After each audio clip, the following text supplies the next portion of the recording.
Bienvenidos a un nuevo episodio de Anatomía del Poder. Muchas gracias por acompañarnos. En el episodio de hoy queremos honrar la memoria de Janet Bautista, quien falleció este lunes, una mujer que dedicó su vida a la defensa de los derechos humanos, a acompañar a las víctimas en la búsqueda de las y los desaparecidos de Colombia, después de que su hermana Nidia Erika fuera víctima de desaparición forzada en 1987.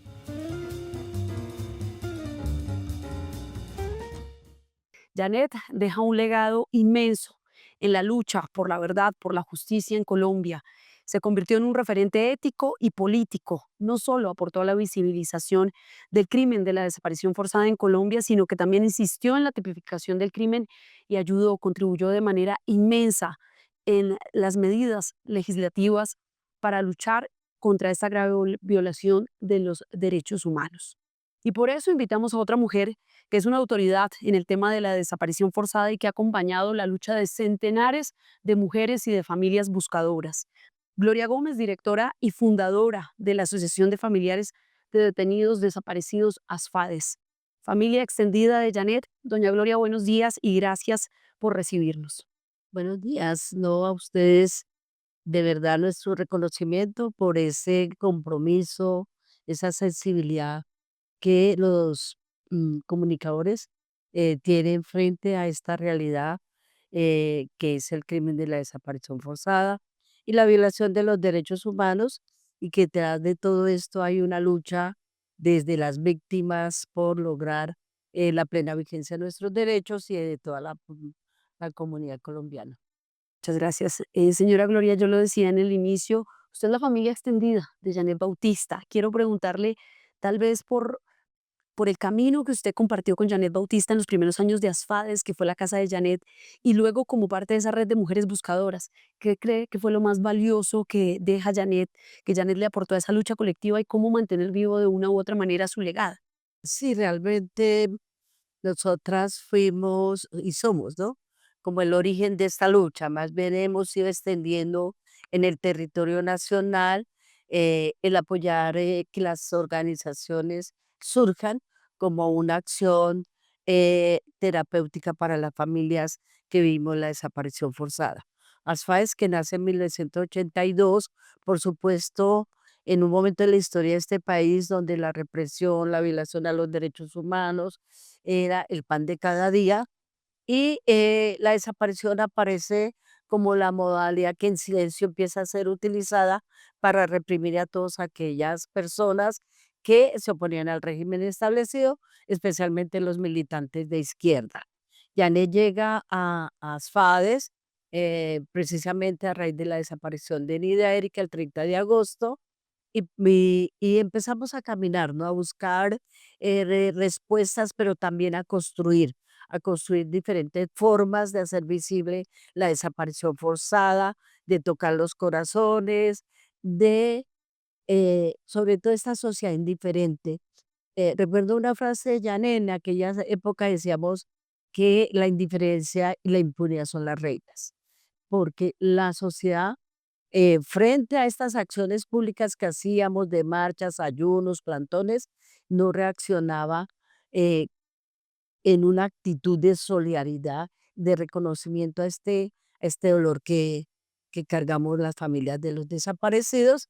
Por supuesto, Yané construyó conjuntamente con las FAES estas herramientas que fuimos creando. Duramos 12 años para lograr la tipificación como delito de desaparición forzada, que hasta el año 2000, inclusive ya Yané se encontraba en el exilio, logramos la aprobación de la como delito de la desaparición forzada, pero también, logramos que en 1988 por primera vez viniese a Colombia el Grupo de Trabajo sobre Desapariciones Forzadas e Involuntarias, de Naciones Unidas, por primera vez un organismo de ese peso en el ámbito de Naciones Unidas, viene a Colombia a constatar lo que está pasando frente a casos de desaparición forzada. Creo que Yané, uno de los legados o bueno, reconocimientos que nosotros sentimos que nos dejó muy fuerte fue la importancia de la documentación. Ella era una persona muy comprometida en la documentación, en el pronunciamiento, pero sobre todo documentar los casos para exigir y por supuesto admirable la lucha por el caso de Nidia Erika, todos los esfuerzos encaminados a conocer la verdad real y a que se reconociera la violencia sexual y de género en el caso de Nidia Erika y de otras mujeres, ¿ve? Yané muy comprometida con la lucha por las mujeres. Bueno, ella hizo también un trabajo a nivel internacional, precisamente para visibilizar la situación de las desapariciones forzadas. Como ASFAES llegó a nuestra federación, a la Federación Latinoamericana de Asociaciones de Familiares de Personas, de Organizaciones de Detenidos Desaparecidos, ¿no? Así que Yané estuvo también al frente de FEDFAN, impulsando conjuntamente con las 13 asociaciones que tiene FEDFAN, por supuesto, en lograr la Convención Internacional para la Protección de todas las personas contra las desapariciones forzadas, que hoy por hoy es uno de los instrumentos más fuertes que tenemos para luchar contra la desaparición forzada, pero para que los estados se comprometan a erradicarla y sobre todo a que se logre superar la impunidad que sigue siendo la reina. Sí, señora. Cada 30 de agosto, como lo conocemos, se conmemora el Día Internacional de las Víctimas de Desaparición Forzada. Según la unidad de búsqueda de personas dadas por desaparecidas en Colombia, ese universo de personas que desaparecieron se calcula hasta el 2016 más de 132.000. La cifra es, o sea, la cifra debería estremecer a este país. Luego el Comité Internacional de la Cruz Roja ha dicho que a partir del 2016, cerca o un promedio de 2.000 personas en Colombia también han sido víctimas de esas nuevas desapariciones forzadas. Yo quiero preguntarle, Gloria, ¿por qué este flagelo no se ha detenido y sobre todo, por qué cree usted que todavía no se habla con suficiente fuerza de las desapariciones que siguen ocurriendo?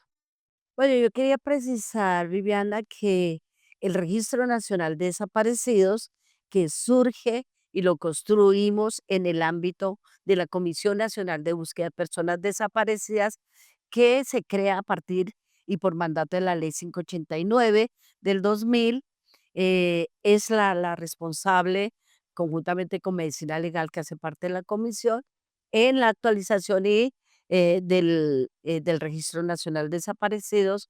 Precisamente la semana pasada, en una actividad en Pasto, se habló de que son más de 250.000 personas que han ingresado al registro.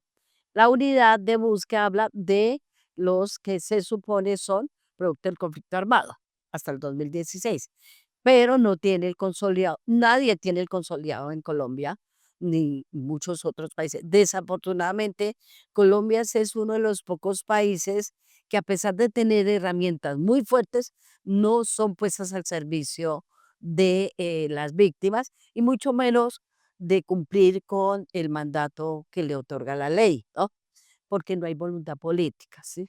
Entonces, este registro que lo deben estar actualizando todas las entidades intervinientes en la situación de las desapariciones, no se actualiza, pero además el universo sigue siendo incierto en cantidad, por cuanto todavía persisten muchas familias que no han denunciado, que no creen en los estamentos y por de las entidades estatales y por eso no podemos saber cuál es el universo real de personas desaparecidas. Hasta ahora esa es la cifra, el consolidado que está, por supuesto, eh, valorado en del conflicto armado, por otras formas de desaparecer, pero el registro sí ha ido fortaleciéndose porque tiene una plataforma que es muy importante para el proceso de identificación, que es el sistema red de información de cadáveres en condición de no identificados y casos denunciados como desaparecidos, que ingresan pues por la fiscalía, la policía, la misma medicina legal y el CIRDEC, es la sigla es conocido como CIRDEC, hace estos cruces, ¿no? Cruces de cadáveres sin identificación con casos denunciados y se ha logrado Registros amplio, se le ha ido incluyendo, creando variantes para que se recojan la situación de reclutamiento, secuestro, trata de personas. Eso ha ido consolidando en una herramienta fuerte, ¿sí? Para erradicar la desaparición forzada, pero aquí en nuestro país y en el mundo, no podemos decir que somos los únicos, eh, no se tiene ese compromiso y esa voluntad política que tanto hemos exigido desde nuestro surgimiento hace más de 43 años. No ha habido esa voluntad política, ese compromiso, pero sobre todo esa sensibilidad.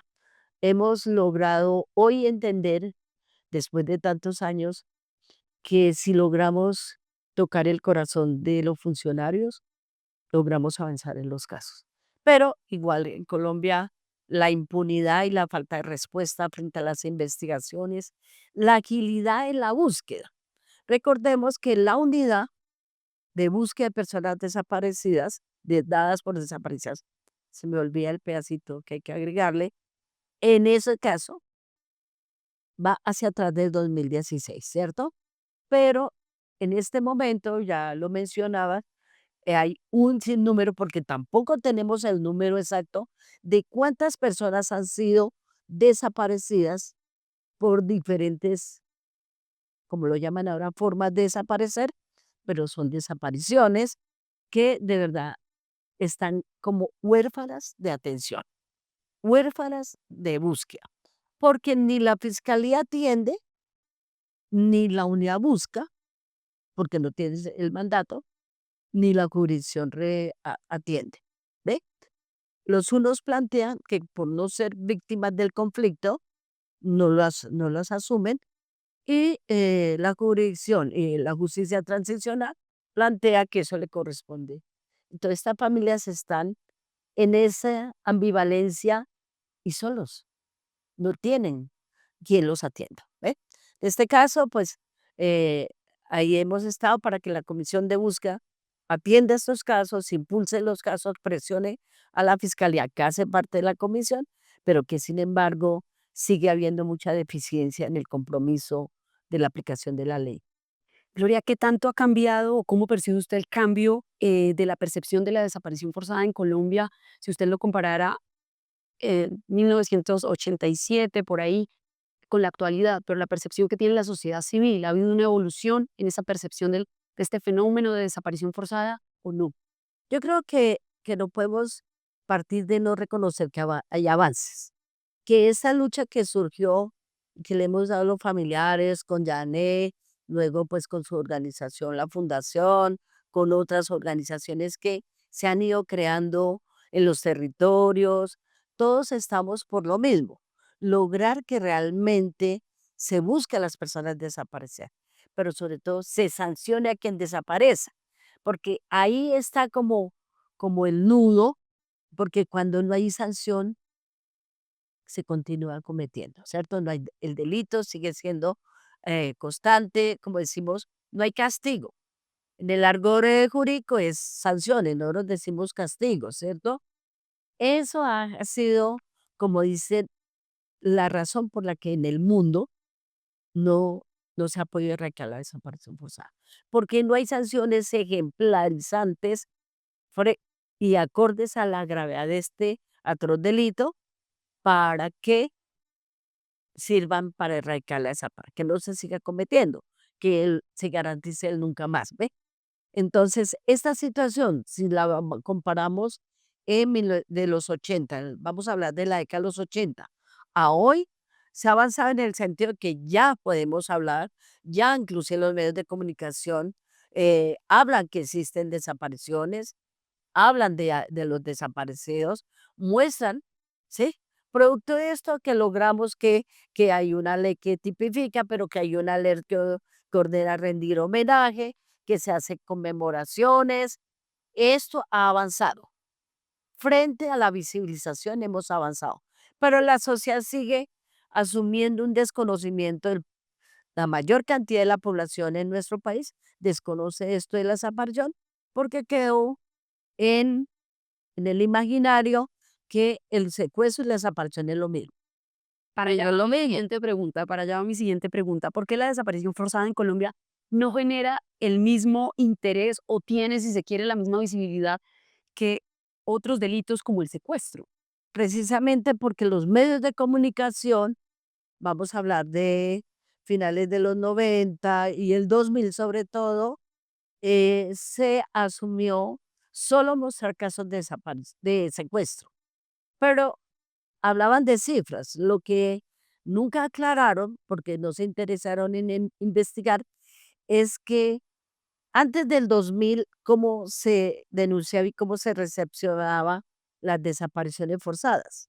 Se tenía que hacer por secuestro, porque como no había delito, en nuestra normatividad, los funcionarios, en un principio los juzgados de instrucción criminal, recepcionaban la denuncia como secuestro. Cuando se surge en el 91 por la Constitución, la Fiscalía General de la Nación, se tiene que migrar toda la información de los juzgados a la Fiscalía, que inclusive muchos juzgados no entregaron la información, no la migraron, y muchos de esos casos no están incluidos en el Registro Nacional de Desaparecidos. Por eso no hay esa consolidación de cuántas y quiénes son. Pero además, la Fiscalía no ha tampoco intentado consolidar esa información, ¿ve? Y cambiar el delito, ¿cierto? Entonces se sigue hablando de secuestro, de cifras que realmente no son. Y por supuesto, en los 80 tuvimos desde la denuncia callejera, las marchas en Bogotá, que surge como primera expresión de denuncia. Por supuesto, hoy ha habido un cambio total, que ahora todo es por la virtualidad. Eso hace que a nosotras no nos ayuda, porque la virtualidad nos sensibiliza. Mientras que en la marcha, el ver estas mujeres, que éramos la mayoría, pero también hombres, ¿no? Porque ustedes pueden ver las fotografías, muchos estudiantes estuvieron ahí en la conformación de ASFAES, ¿ve? Entonces, si vamos a hacer como esta comparación que no, en esa época era la lucha de los familiares, como decía Eduardo Maña Mendoza, que es una lucha de soledades que se encuentran para juntarse, ¿sí? A hoy, pues claro que ha cambiado el panorama, ¿sí? Porque no se reconocía, porque insultos, agresiones de una sociedad indiferente, unos funcionarios que también agredían. Hoy en día ha cambiado, ¿cierto? Pero igual los funcionarios ahora ya no nos tratan con palabras de desprecio, pero tampoco hacen nada por garantizar esos derechos y esas respuestas a tantos interrogantes. Mira, eso primero me sorprende porque realmente yo no lo tenía tan claro, esa asociación de hasta que no fue tipificado, entonces era secuestro. Los colombianos se acercaban a hablar de sus familiares desaparecidos, pero eran secuestrados. Vale, A denunciar. desaparecidos. No, Ahí. entonces la mayoría de familiares que hicimos, no, no íbamos a los juzgados, sino íbamos a la Procuraduría, y allí se recepcionaba como queja, ¿no? Más para hacer un proceso disciplinario, unas sanciones que nunca se eran acordes con la gravedad, a pesar de que la Procuraduría tuvo la Oficina de Investigaciones Especiales, que tenía funciones de policía judicial, ¿sí? Y inclusive con este grupo de la oficina es que se logra rescatar el cuerpo de Nidia Erika Bautista, con la Oficina de Investigaciones Especiales y el doctor Eduardo Mañaba Mendoza ahí presionando para lograr la exhumación y el cuerpo, que fuera entregado con dignidad a la familia Bautista. Claro, pero esto a uno le amplía la imagen de la cantidad de información sobre los desaparecidos que hay en diferentes entidades, en entidades que sabemos por los sistemas y por su misma naturaleza no cruzan esa información. O sea que seguimos hablando de un subregistro seguramente mucho más elevado del que creemos. Pero quería, es que la pregunta anterior iba como dicen, a rematar, empecé y no rematé. Tranquila, continúa. Es que los medios de comunicación, el papel de los medios de comunicación en los 80 que era más que todo de audición, porque era por la radio, ¿cierto?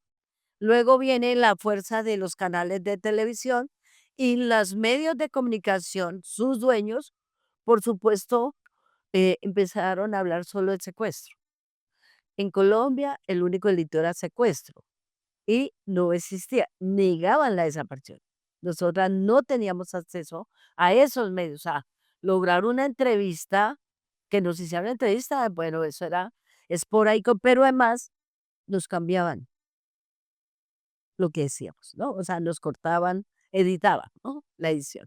Y eso, inclusive nosotros lo planteamos en la mesa de negociación de La Habana, que debería haberse creado una comisión que hiciera una valoración del papel de los medios de comunicación en el conflicto, ¿sí?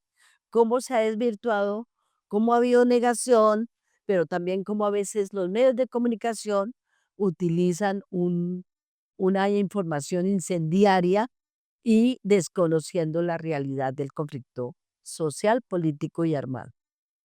Gloria, después de la firma del acuerdo de paz en 2016, había mucha esperanza alrededor de esos territorios de donde salía las FARC y donde posiblemente se podría avanzar en la búsqueda de las personas dadas por desaparecidas. ¿Y qué pasó durante los 4 años del gobierno de Iván Duque y qué ha pasado, y se lo dejo ahí, en estos 3 años de gobierno en materia en relación con la búsqueda pues, con el gobierno de Gustavo Petro? Bueno, yo creo que el haber logrado que en la mesa pues, tuviésemos la voz directamente, los familiares, bueno, yo estuve en la segunda delegación, ya ne participó en la primera, otros familiares también. Durante las 5 delegaciones hubo presencia de familiares de personas desaparecidas y se entregó un documento donde se exigía tener en cuenta la situación de las desapariciones forzadas.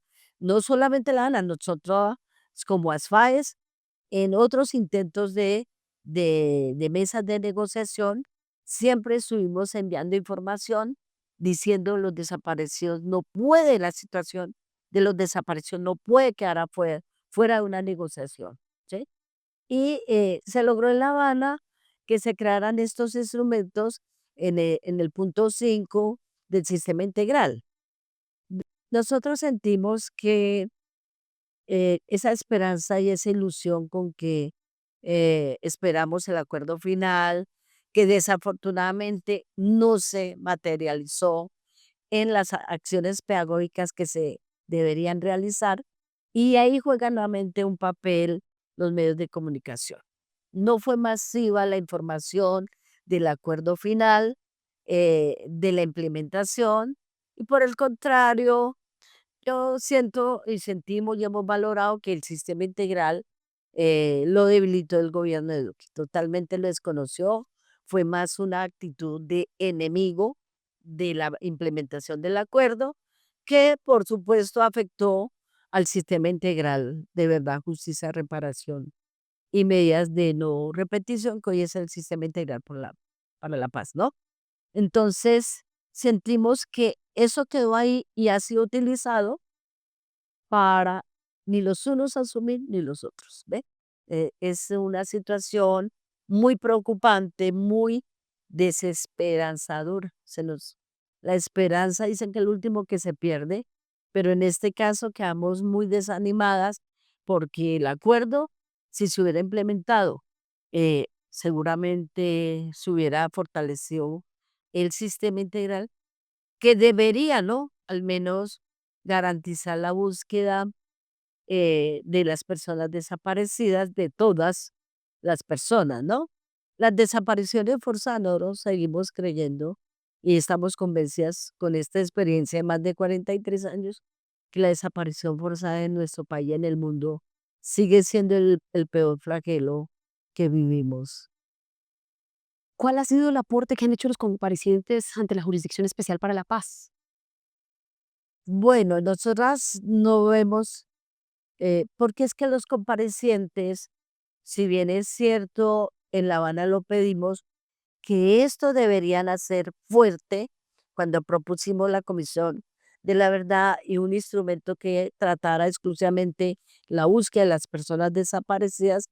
Nosotras no pensamos que en el sistema, o sea, la justicia transicional para los familiares, y hablo en el caso de Asfaes, no garantiza la superación de la impunidad, ¿sí?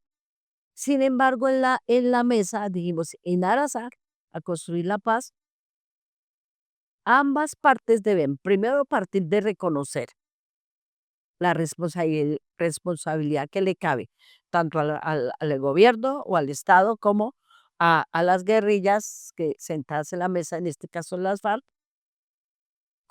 pero le decimos también el entregar información de los casos que le competen a los unos y a los otros porque ambos tienen, ¿cierto?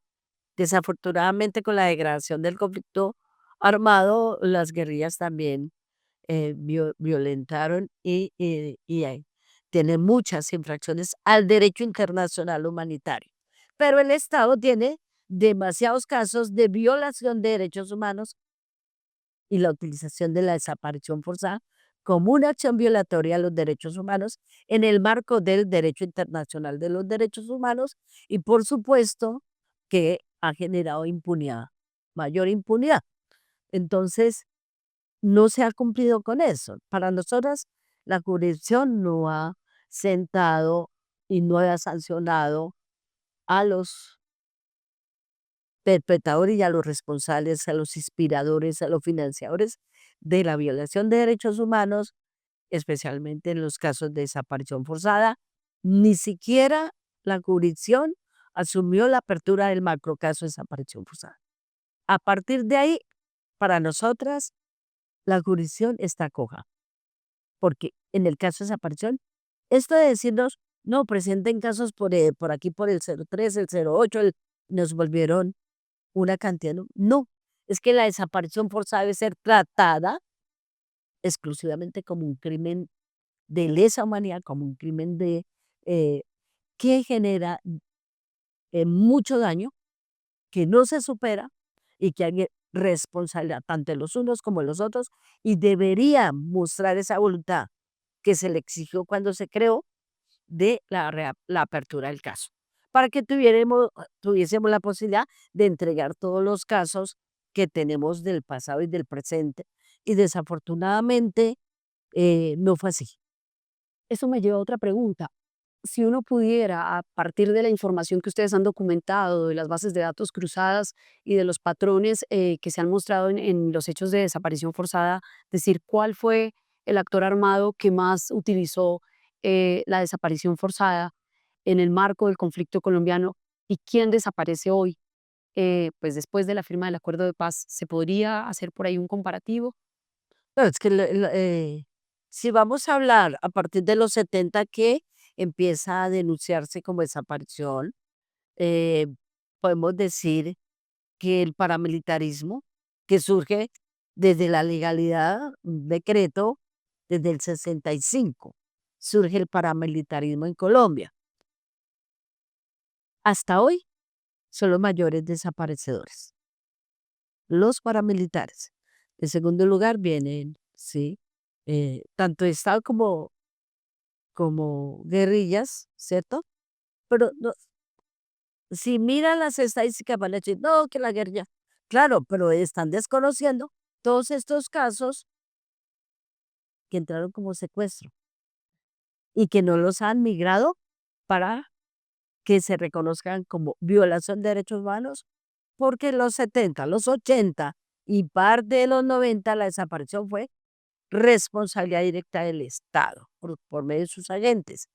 Y seguimos planteando y estamos convencidas que la desaparición también, por omisión, responsable del Estado, porque no ha protegido hasta hoy, porque si vamos a hablar, usted como comunicadora sabe que se ha disparado los casos de desaparición de mujeres que dicen feminicidio, que se han inventado otros delitos para desvirtuar el hecho de la desaparición.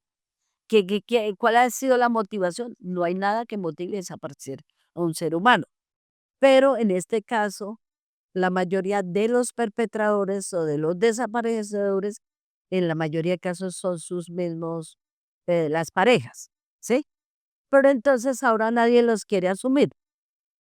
Nadie quiere asumir esos casos, pero porque el Estado no fue garante de la protección, ¿no? Y vamos a terminar con la diferencia que me preguntó. Por supuesto, Duque lo que hizo fue tratar de sepultar la implementación del acuerdo, habiendo ya una negación de todo lo ocurrido durante estos cuantos años de más de 4 décadas de conflicto, ¿cierto? Inclusive son más. Pero llega sí, el gobierno del cambio que viene a cómo enderezar y cómo cumplir. Yo creo que en estos 3 años hemos podido respirar, eh, para denunciar, para seguir documentando. Sin embargo, está a la par, la persecución a los defensores y defensoras de derechos humanos por parte de grupos paramilitares, que son los que están haciendo para hacer contrapeso en el gobierno del cambio, ¿cierto? Creo que la Consejería Presidencial debe fortalecer aún más este compromiso de fortalecer los procesos de organizaciones que podemos y estamos jugando un papel en la atención y acompañamiento como víctimas a las víctimas. En la unidad de búsqueda de personas dadas por desaparecidas ha dicho que existe un número importante de cuerpos en los cementerios plenamente identificados, pero que aún no han sido entregados a los familiares. ¿Por qué pasa esto y qué revela de la magnitud del problema? La verdad, yo no sabría qué decir porque no sé ellos cómo están hablando. Claro que en los cementerios lo que hay es personas identificadas. Pues cuántas personas, todas entran identificadas. Lo que ella no ha aclarado es que durante el proceso de justicia y paz, más, o sea, se sumó lo del COVID, un sinnúmero de cuerpos están embalados y en los depósitos de la Fiscalía y de Medicina Legal sin identificación.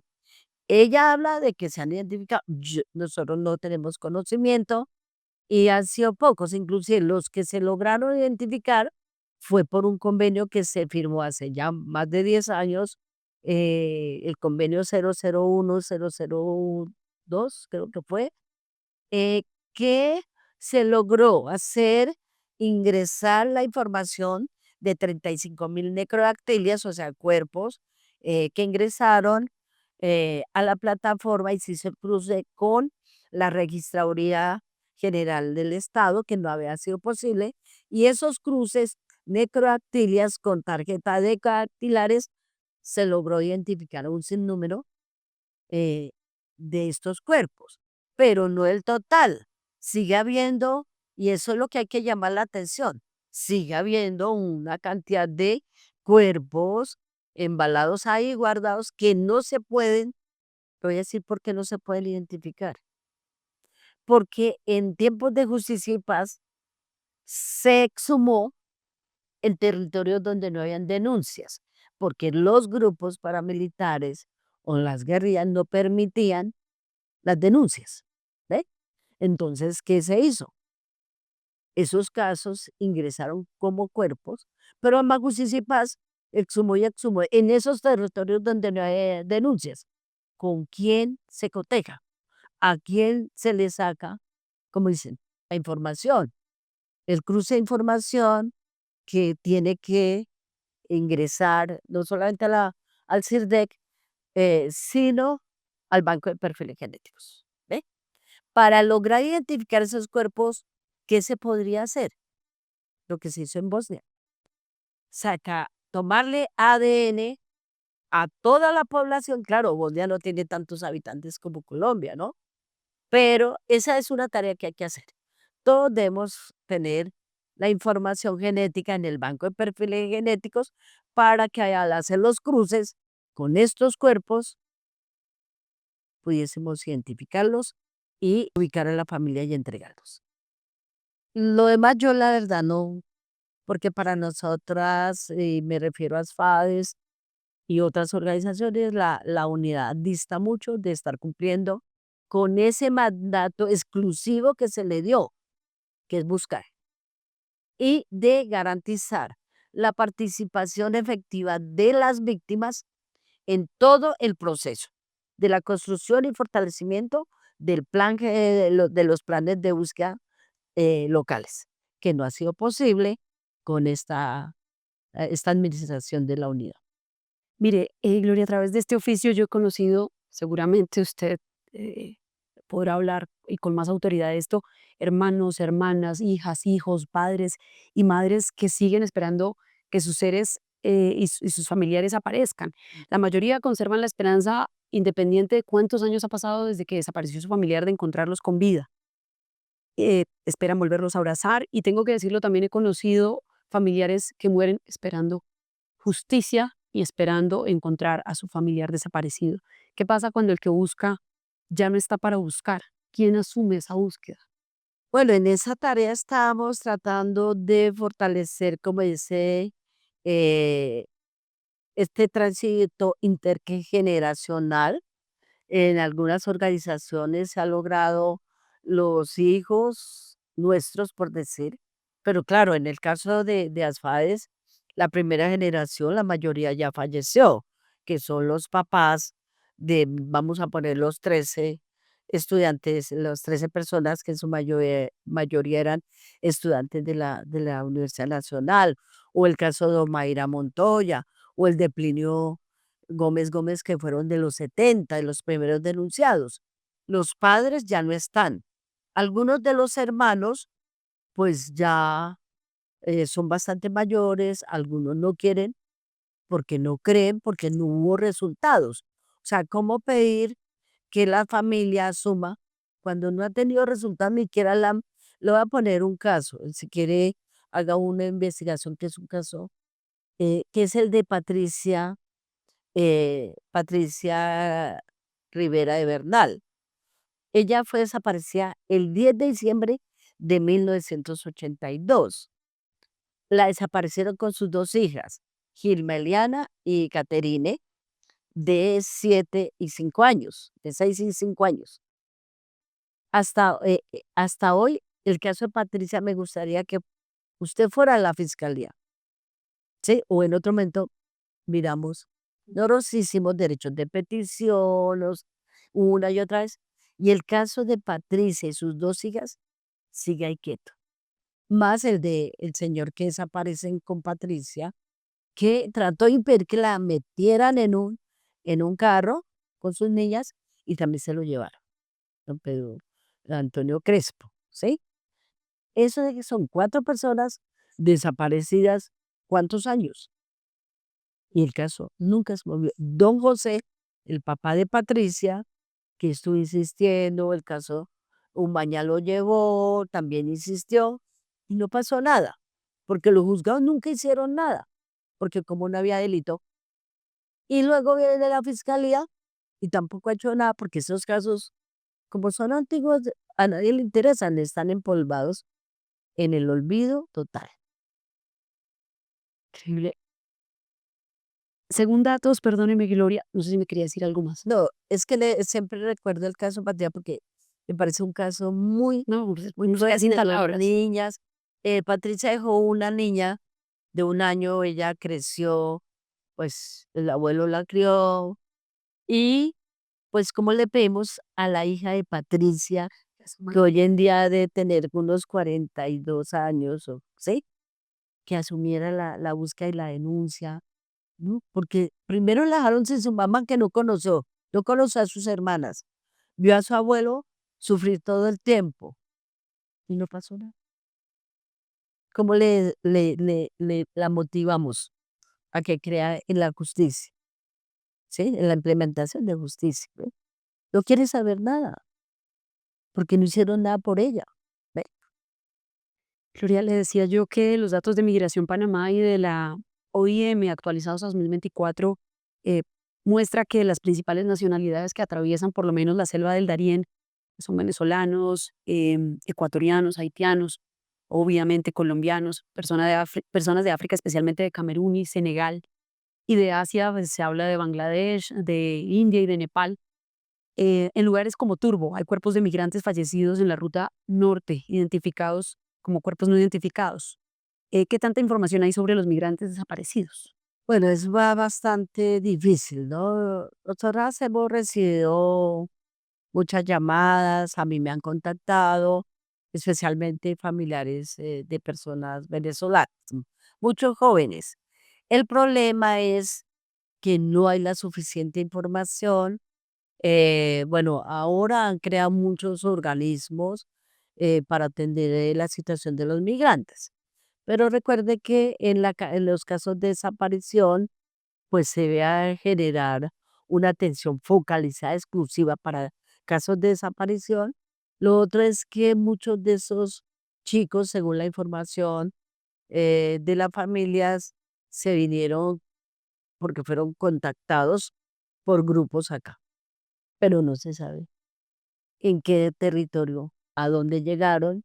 Simplemente las familias desde allá perdieron el rastro de sus seres queridos porque cotidianamente las llamaban, pero eso se perdió. Muy difícil, pero bueno, nosotras le habíamos planteado a las familias que se contactaron con las UAS que podíamos ambientar, ya fuera en una ciudad fronteriza cercana a la frontera con Venezuela, para lograr documentar los casos, ingresarlos, por supuesto, a la plataforma, al CIRDEC, y empezar a hacer, pues, como los rastreos entre cuerpos que hayan aparecido.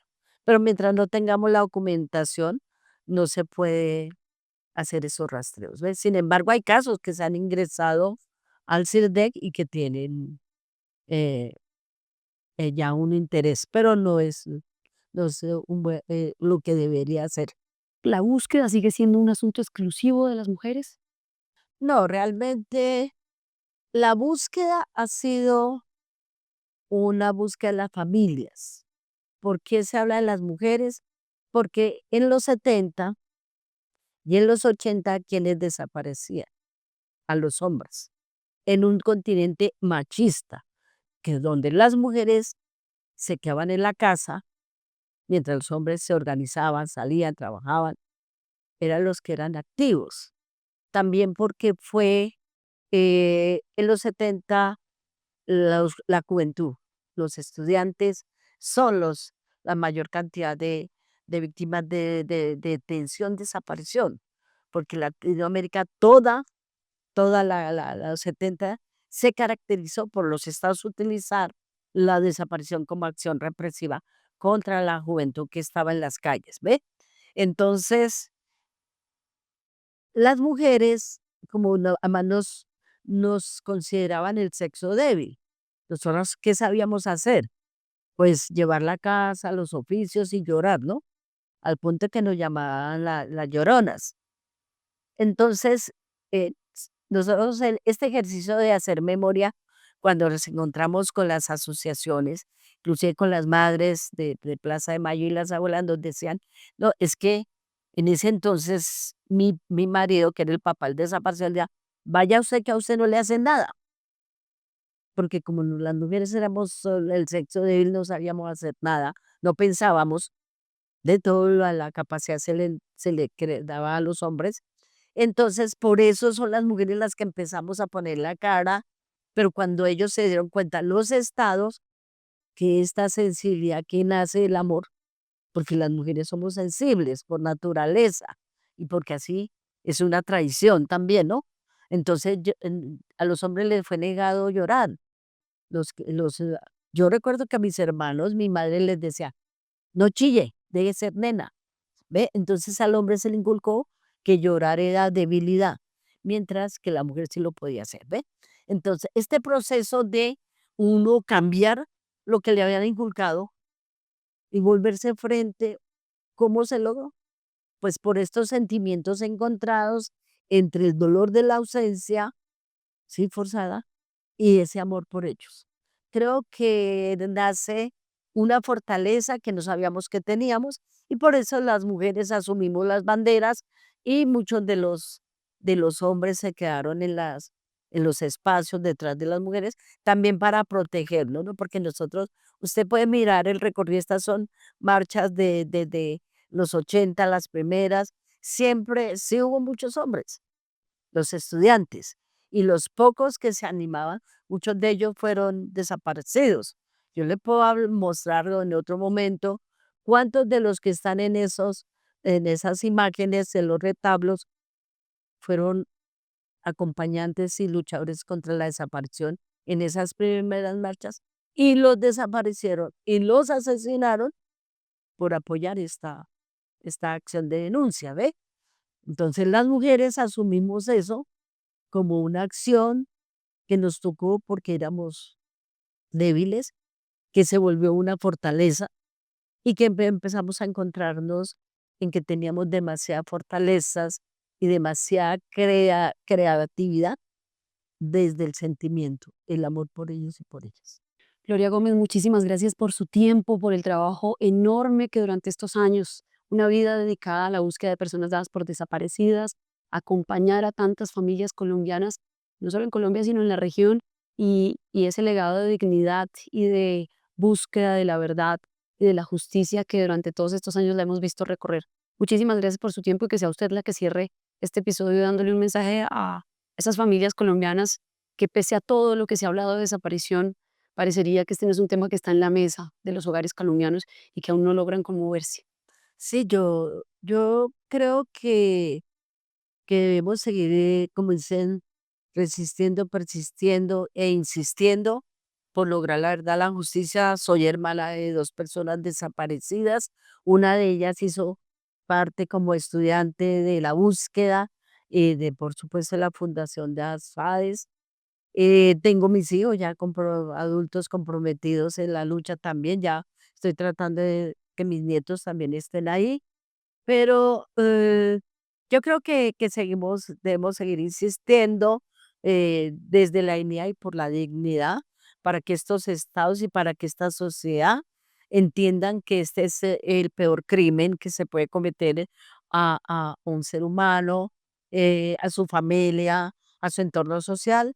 Y por supuesto, hay que seguirnos organizando, porque caminando juntas logramos más.